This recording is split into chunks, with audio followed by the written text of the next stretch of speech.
guys, welcome back to my channel. It's Tashinga here for those of you who don't know.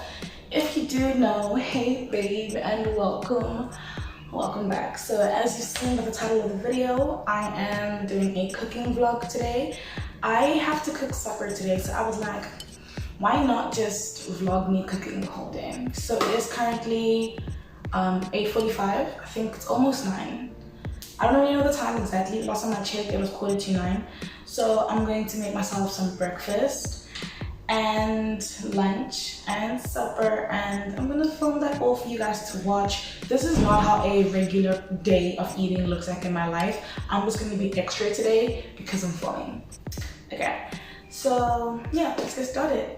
Please like the video before we start. It really helps YouTube push my content out to other people who enjoy the same content that you do, content that I create.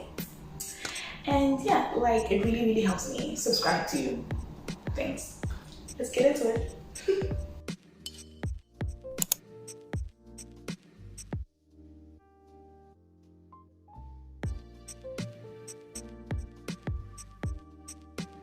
To make this recipe, I started off by cracking 2 eggs.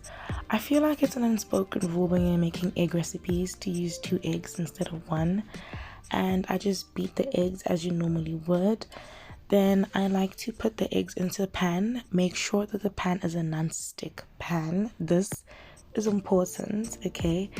Then I take a 1/2 of the wrap.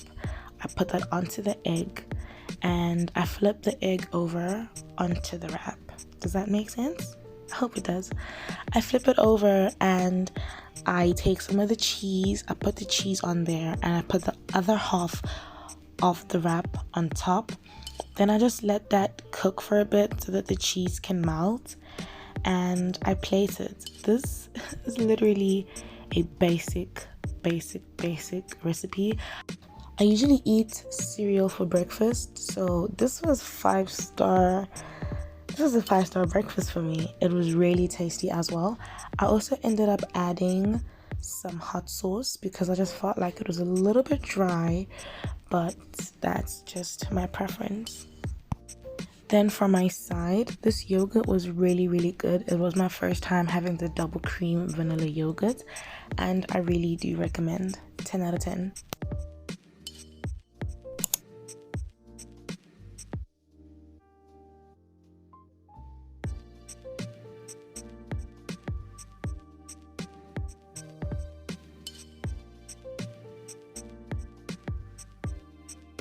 It was my first time preparing butter chicken and chapatis, so I think I did quite well. I think the food was delicious.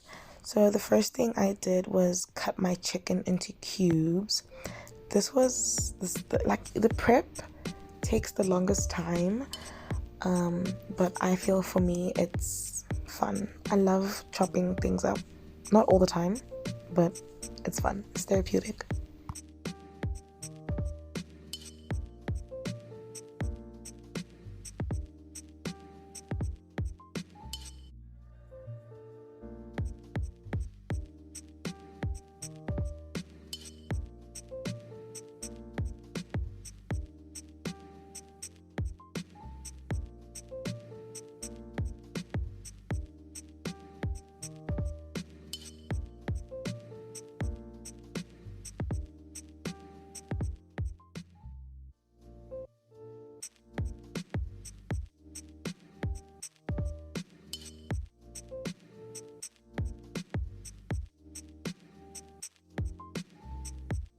I then transferred all the chicken from the chopping board into a mixing bowl.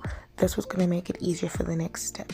So I used some garam masala, some paprika, some turmeric, and garlic and ginger, black pepper, and a little bit of salt, as well as the plain yogurt. This is what I used to make the marinade. So I just mixed that together. I covered it with cling wrap, and I put that in the fridge. I put that in the fridge for an hour before I took it out to cook it.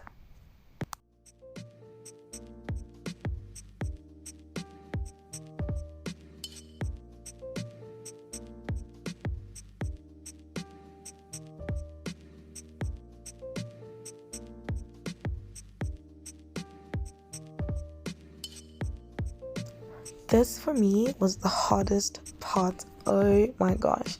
So I am making my chapati dough. I put some flour in, a teaspoon of yeast, 2 tablespoons of sugar, and some warm water. So what you want to do is you put warm water in, you mix. You keep doing that until your dough is not runny, it's like firm. So this was really hard for me because again, I hadn't done this before. So I was like, oh my gosh, how am I gonna do this? How am I gonna know it's correct? My aunt really did me a big solid and she helped me while I was making this meal, and that's how your dough is supposed to look. Then just cover it up with the plastic for about 30 minutes just to let all the ingredients say hello to each other, and it'll be ready for the stove.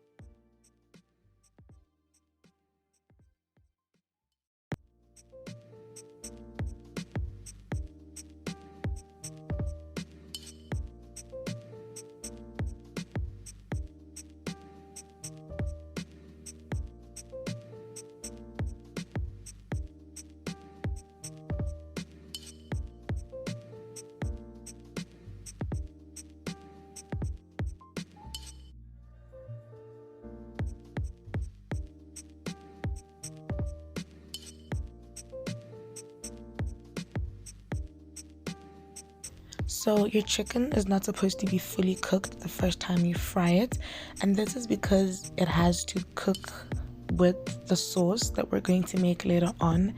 So cook the meat until like 70% done and then take it out.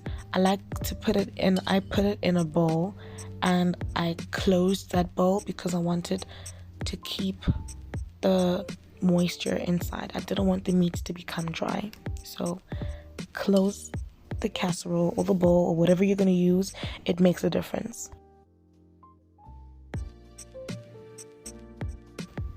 I took the pan that I fried the chicken in and I put some onions in there, sauteed them, and I'm adding the same seasoning I was adding in the chicken. This ensures that your food has one taste. And I'm taking some tomato paste and I'm just going to mix that together. This is going to make the sauce so good. So here I was scared. I thought that I didn't have enough tomato paste and onion, so I added a bit of water just to increase the amount that I had. And here I'm taking my blender bottle and putting that mixture inside the blender bottle because we need to blend it. Blending ensures that the paste has a smooth consistency, like no bumps or any irregularities, none of that. So I take that mixture, I put it inside the pot, and I stir for about 3 to 5 minutes just to let it boil. Then I added my cream. This part is so satisfying to watch. I don't know if it's just me, but I love watching this. Like, I keep going back to watch it over and over again because it's just so cool how the colors mesh together and create a new one. Then I add my chicken back into the sauce and I let that cook. I let it boil for a bit.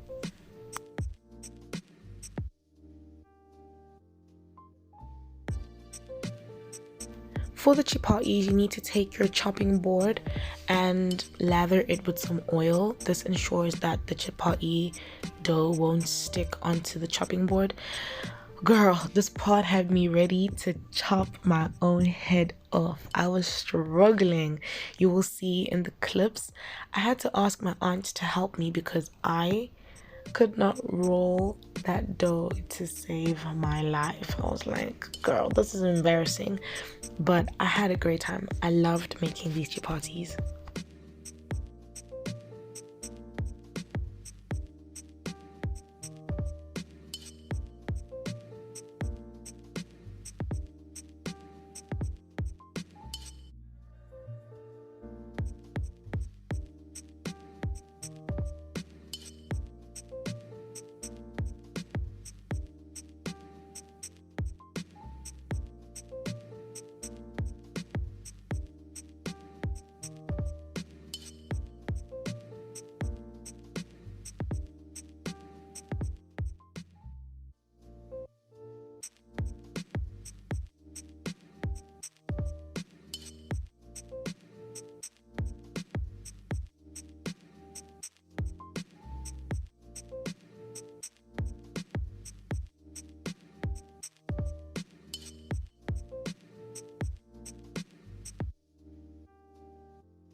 We always ensure to have vegetables on our plates when we eat in this household.